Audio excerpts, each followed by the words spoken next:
What happened? Well, there was a shitload of ice, and then all these noises, and it cracked and banged, and we all went. The exciting thing is one of the trees in the back pulled off the meter from the house, and we spent the night in Norman with some relatives. You know, ice was so heavy, and it was laying on our power line that's connected to our house, and then there was just like a real big, loud noise, and it pulled our power off of our house. So, big tree. Everything started falling down. I've got front yard full of leaves, branches. You guys lose power? Oh yeah, we're not up yet. We haven't been up since before, I guess, Monday morning.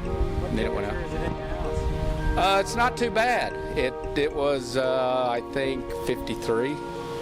So our block has power restored, and we're thankful for that. And we're not suffering in any way. We don't have any health issues that cause us that we can't be here without power like some people could. So we're just patiently waiting, and it'll get restored, and it'll all be fine. And it's a loss, just as much of a loss as any house or anything else, because this park is special for a lot of people that walk around this park.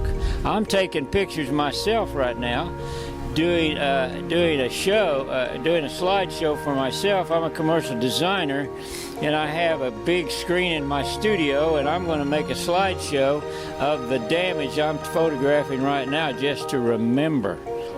It's crazy, man. I haven't seen nothing like it. I was actually scared that the trees were going to fall down where I sleep. That's right where my bedroom is. So yeah, it was crazy, man. I was scared to even walk up to the store the next day because the trees falling. I thought they were going to fall on my head when I was walking by. Well, we lost power for about 36 hours. It wasn't too terrible. It got really cold, but we were pretty lucky and fortunate to have a place to stay and stay warm at, ultimately. But we've just been trying to clean up debris and make things normal again. Personally, my furnace isn't working yet, so I'm still kind of halfway there. I got power, but I don't have any heat. So I pray no one got hurt, but I heard crack and trees break all night long. It was just terrible.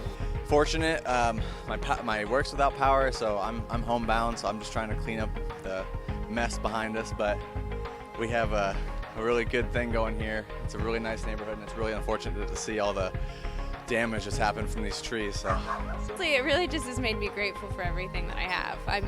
Even given the conditions and no electricity and things like that, it's actually just been an eye-opener as to how privileged I am, and having a roof over my head and things like that. We had a gas stove, so we were able to continue eating and drinking, which was thankful. we live in these old houses. They're pretty well insulated. They're not insulated, but they pretty well hold the heat. Sure. Anything remarkable about the storm that you remember? This is the worst I've ever seen it. I saw the one in 2007, and it wasn't nearly this bad. Park took a big hit, but most of the residents didn't. it's sad to lose the trees, because this was our great aunt's house, and the trees have been here for decades and decades, and they're pretty much gone. But it'll all be okay. Every time you go into a room, your automatic habit is to flip the switch. That wasn't possible, so. This seems to be worse because it's so early. It was like in the 80 degrees a couple of days before all this hit.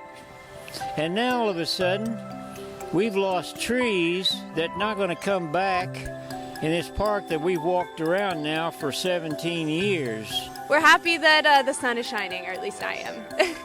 Yes. Let's see, power failed 3:30 Tuesday morning. Yesterday the house was 48 degrees, and we got it all the way up to 52 by running the gas stove for, a couple hours. Hot water heater's out because that's electric. Because the trees all had leaves on them, so more ice accumulated, and we had more damage. I just looked up at the pole back there, and there is one wire and the support cable pulled off the pole. There is one wire that's remaining on the pole, and I assume that one's not going to burn the house down or electrocute somebody if they touch the meter. I don't know. As the electricity went off, and we knew that those crashings were trees. And it was very, very sad, and it looks like there's been a tornado. But there hasn't.